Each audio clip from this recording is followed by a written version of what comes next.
But we must begin to understand that in a concept of forming inside our community a united front, a black united front, which engulfs every sector, every facet, and every person inside our community working for the benefit of black people. Let's don't go to introduction, because see, we already met, we already knew each other before we came. I'm going to give you a message that you already heard, that you already knew when you came. But I want to remind you, it's not your mind and it's not the time, it's your consciousness. All right. See, because Geronimo is not dead.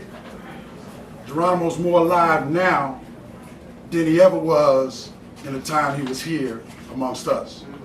And we must understand that. We talk the talk, but we must understand that the laws of the universe are in order. We are out of order on earth because we, the chosen people, have chosen to accept slavery. So what I want to talk about is how we come out of that paradigm. Not about that paradigm. Because now, this is serious times. Geronimo and this brother right here, when him and I vibed about less than a week ago. Geronimo's only been starting to go on the other side since June the 2nd, right? What's the day? June the 10th. Well, my wisdom told me when he asked right away, we need to do something. My wisdom came back to you. I told you I spoke to Bilal Sunni Ali, who was up for Gil Scott's going over, and how important it is for us to take our time and make sure we get everybody out. Well, what did you say? Oh no, I want to do something now, Baba. That's the kind of energy that would change the paradigms. Because I'm wise enough to say it takes time to bring all y'all here. Y'all heard somebody else just say, and I'm gonna throw that away, that the elders and the youth ain't connecting. No, that's not what's happening. The unconscious elders and the unconscious youth are trying to keep us disconnected. Those that are conscious are striving to close those ranks and connect. Because I came into the movement as a youth advocate. I came in with Stop America from Eating the Young, that was looking to connect with the Black Panthers. And when we said Stop America from Eating the Young, we were ready to turn to America and literally stop America from eating this young. But you know what? We were young, eager, wanted to get something done right away. One of the brothers' spirit actually went over the White House fence. And actually literally later on died after being, they say, jumped in front of a subway in New York. So it was those kind of energies of our time of brothers that say they were sick and tired and they wanted some action. He didn't go over the White House fence just to go over the White House fence. He went over the White House fence because he was a martial artist who came out of Howard University, one of the original Ubiquity brothers. And I mean, those are the kind of brothers we forget. But this brother got so angry and so uptight in Stop America from Eating the Young that one day he decided to jump the White House fence and take on the security. He's a martial artist, and they literally threw a net. They had to surround him. They could not attack him because they didn't know what they were attacking. They surrounded him and threw a net over him. And then he jumped over the wall at DC jail after being locked there. But because he was so aggravated, his name was Spirit, and he was ready to take on the revolution in his own physical body, he went to New York, and sooner or later, he exited. Y'all understand what I'm saying? You remember Spirit, man? Yeah. He worked with Brother Jahari. Yeah. But I'm saying those of us know. So I'm talking about brothers who you don't know or you don't hear about. But when Geronimo came to Banneker City, and when him and I talked, at that time, I wasn't the ninth successor to the Right Excellent Honorable Marcus Mosiah Garvey. But it's not about me, he or she. It's about we collectivity. And when we really get it, y'all, it's over with. It's that simple. When we really get it, it's over with. When we control our food, when we control our schools, when we control our communities, that's what Geronimo was fighting for. Geronimo was very angry when he came out, but very cool and very focused. He said, brother, I remember the Legionnaires. I wasn't a Legionnaire, but I remember what the Legionnaires did with the Garvey movement. I remember what the Deacons of Defense did. I knew that the Black Panther Party needed real military defense. And if y'all that don't know, Geronimo and Marshall A. Conway represent the real black manhood of that era of Black Panthers. And that's not to take away from all the personality names that you heard. But the reason I say that is because Marshall A. Conway is still working behind prison bars. Is that not right? Did you not speak to him the other day? I saw him on Sunday, Bob. So, but the point I'm making, like Paul Coates was saying, when we come together to honor brothers like Geronimo and brothers and sisters that you don't know their names, who fought for you, understand that that ancestral energy is fighting for you right now, harder than you can imagine. And guess what? No matter how much nuclear energy they got, no matter how much firepower they got, they can't kill that spirit energy. Many of y'all don't even know Gil Scott Heron, right? Heron, right?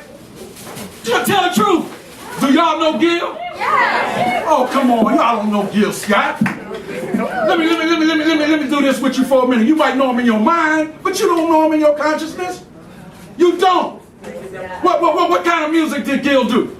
Come on, y'all knew him. What kind of music did Gil do? Hey, see, that's I told you didn't know him. And see, I'm not trying to play tricks on you, but the fact of the matter is, you know bits and pieces of the man. You don't know the whole man. Pieces of a man. You know, that's right. No, that's right. And the revolution will not be televised. You all got to understand something.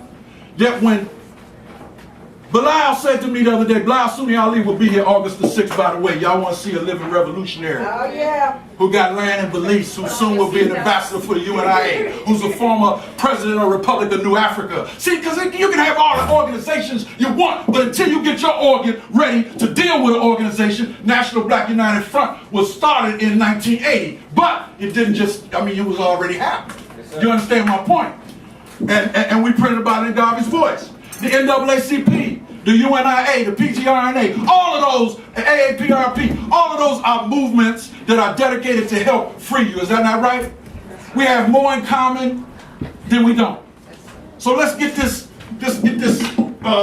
thing straight, because this is clear what we need to leave with. And in closing, y'all got to understand, the only division is in your mind. The only thing that separates us from Africa is water. And water shouldn't separate us because we made up of more of it. Do you understand? If you made up of more water and you got organs floating around in your body, you already got organization. So how can you let water separate you from your brothers and sisters? Y'all see what I'm talking about? They have hoodwinked us. We've been bamboozled. Organization is based around helping, if you're African, and you're organizing and you're not organized for African, then you really ain't organizing. You've really been programmed away from organization, and you're emulating the system of white supremacy. And we got a lot of Negroes moving around doing that. But those of us that are conscious must close ranks. And don't say that you're not in the UNIA. The UNIA is you. I don't care what organization you're in. If y'all don't understand what Marcus Garvey set up, you better take a closer look. And that's what Geronimo said to me. The Legionnaires, the Deacon of Defense, the Black Panthers, all of us are the same. He said, man, I'm so sick and tired of brothers and sisters talking about all the divisions. We got more in common. That's what we have to do. Knock down the artificial barriers. That's what we have to do, because we got black power. Yes. Even though most of us don't read Amos Wilson. We got black power. But you know how to put it in practical application. You read what? Amos Wilson, right? And so we won't just be going around talking about white power, because if you do like this, you're talking about black power, you're talking about white power. Oh, did I lose you? I'm telling you, get out of your mind. Think for a minute. There would be no need for black power if it were not white power. You understand? Yes, sir. Because power, all of us black. All of us come out of the universe. It don't work the other way around. Y'all understand what I'm saying? So we've been disempowered and we've been programmed away from using our black power. So now we're running after black power because white power is crushing out our black power. Y'all got what I'm saying? Yeah. But I'm here to tell you that they ain't gonna be like that long, because the very fact that the majority of people here are under 50 is a sign that the revolution is alive. It ain't gonna be on the internet, it's in you. And you will make the difference and the change of the revolution. As the brother was saying, I'm coming to close. As the brother was saying, you got all these organizations. During Marcus Garvey's time, you didn't have internet, you didn't have radio, but you did have the drum. And you know what? They might have took away the drum like this, but they couldn't take away the drum in your heart. And that's what this brother right here represents, most of all than anything else. Y'all heard it earlier. They told him, we're going to take away your blanket. You know what he told them? Take it, I don't need it. We're going to take away this. He said, take it, I don't need it. Everything they threatened him with that they were going to take away, Geronimo psyched himself out and went in his consciousness and said, I don't need it. I can go without it. Because he knew everything they were doing was trying to play tricks on his mind to program him and propagandize him not to be the Geronimo that he was and that he still is. Because now his ashes went where? Over Africa. Mount Kilimanjaro. What we doing here today, this ain't no burial. This is a resurrection of the spirit of Geronimo. And as Marcus Garvey say, count on him to return and bring countless millions of ancestors known and unknown to do what? To fight with you in the struggles. Because you got to get away from just struggling. You got to claim victory, y'all. That's the kind of paradigm shift y'all's generation got to do. See, we didn't struggle. We've been struggled and we didn't struggle. But it's time just to stop struggling. It's time to win. We wallow in defeat because we don't know how to go after the victory. And I want your young brothers and sisters to know that we young too.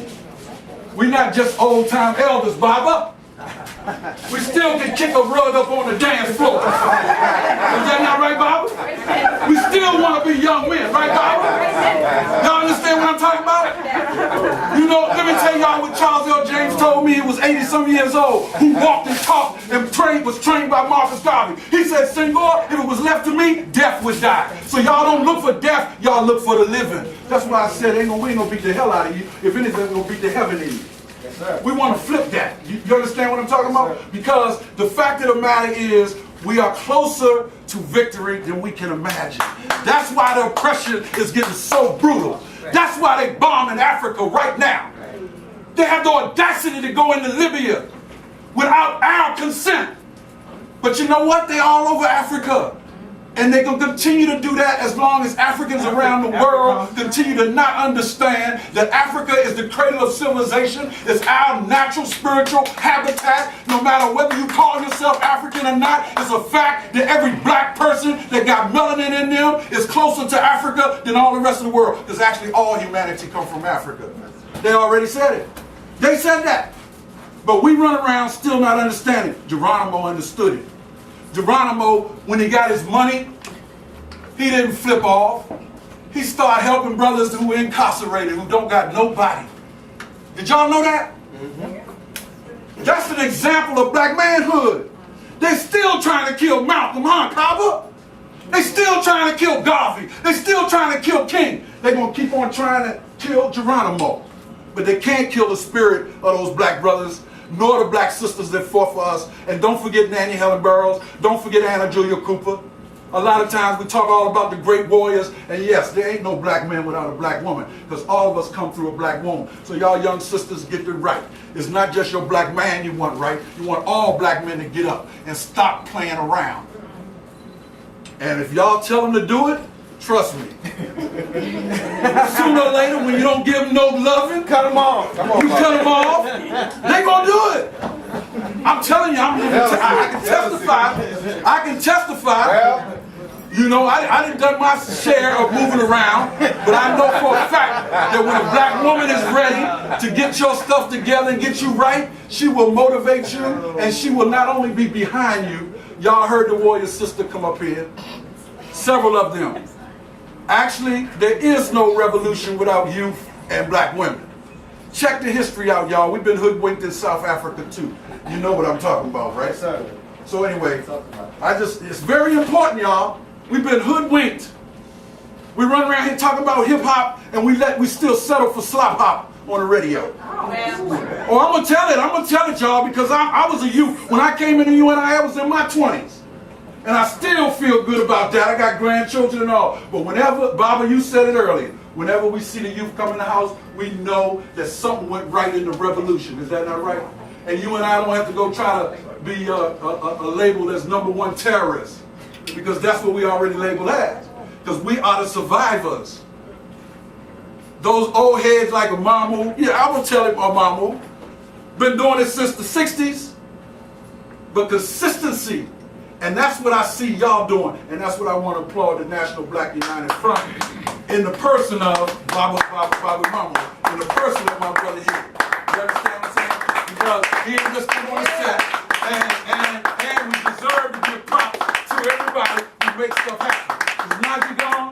Najee gone? No. And Brother Najee, see, these young brothers are emulating, and this is what Bilal told me on the phone. And the reason I mentioned Bilal Sunni Ali, because Bilal said something to me the other day that I want y'all to remember. He said that now Geronimo and now Gil, now hopefully people will really see what a real revolution is about. Because they more alive now, and people gonna now talk about Geronimo, people gonna now talk about Gil, and they gonna now be in your household. I hope you playing them records, I hope you listening to Gil, because Gil, I'm gonna tell y'all, Gil was a blues man. Wasn't no hip hop in Gil. Ain't no offense to the hip hoppers. Y'all take notice to whatever they come, but Gil was singing the blues. Gil was going through pure D hell in life. Not just his addictions, but I'm talking about he saw what Geronimo saw. He saw what Baba Lumumba saw. He sees what you see, but they acted on it. And they tried to slow Geronimo down because Geronimo is an example for you, but they couldn't. Geronimo came out after 27 years and he did something else that was miraculous. He hooked up with his brother who decided he wanted to split and did not want them to lock him up and go to Tanzania. And by the way, he might be free, but he struggles there because he don't have true citizenship. I want to say that to everybody too, Najee. He doesn't have a flexibility just to move around and travel because these snakes would try to pick him up anywhere that he might end up. You understand what I'm talking about? Y'all understand what I'm talking about? Right. But Mama C, his queen is here. Yeah. So you understand what I'm talking about. For Geronimo to say, after I get out of solitary confinement, after I get out of lockup, I'm going to go around, shake up with people with the movement. I'm going to see what's going on. But I'm going back to Africa too. He told me, he said, Senghor, I'm going to do everything I can, but I'm going over there to see what my brothers home are doing. That's how committed that brother is. So please remember, this is a time to commemorate a life that is living in the ancestral realm. That dancing you just saw, those Orishas just came in here, the libation that was done, the drummers that gave up that blacktricity to you, that's all because you called for it. Look at yourself, brothers and sisters. You are the living legacy of Geronimo. Don't let that spirit down. Let's take it up. Let's take it up.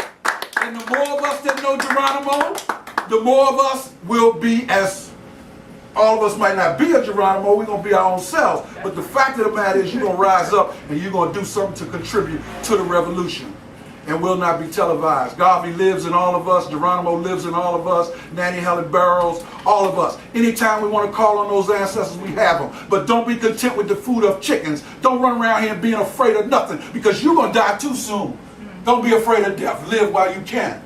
But when you die, remember, we're going to call you back if you did something significant. All right, man. So get ready. Y'all hear me? So I think I've preached enough to you. This ain't a church. It's a motion. But y'all got the point.